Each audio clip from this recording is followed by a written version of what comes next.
আজকে আমি হাজির হয়ে গেলাম ভিন্ন রকম একটা রেসিপি নিয়ে। মশলাটা কষিয়ে নিলাম। এখানে বেশ কিছু সবজি কেটে নিয়েছি। বাসায় যা যা সবজি ছিল সব সবজির থেকে কিছু করে কেটে রেখেছি। তা এখন কষিয়ে নিচ্ছি। আর এই রান্নাটা আমি কোনো বাটা মশলা ব্যবহার করি নাই, সবই কাটা মশলা দিয়ে ভালো করে আমি কষিয়ে নিচ্ছি। এখানে আমি ব্যবহার করেছি কচুমুখী, মিষ্টি কুমড়া, বরবটি ও একটু করলা, যেন একটা তিতা ভাব হয়, এই জন্য খাবারের রুচি বাড়ানোর জন্য।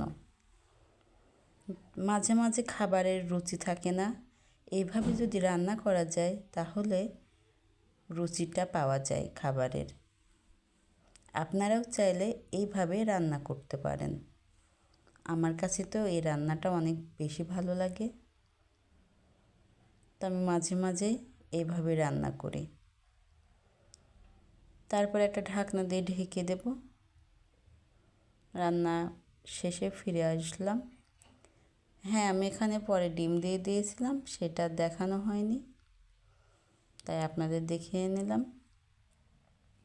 এটা ডিম দিয়ে রান্না করেছি আর একটু স্বাদ বৃদ্ধির জন্য।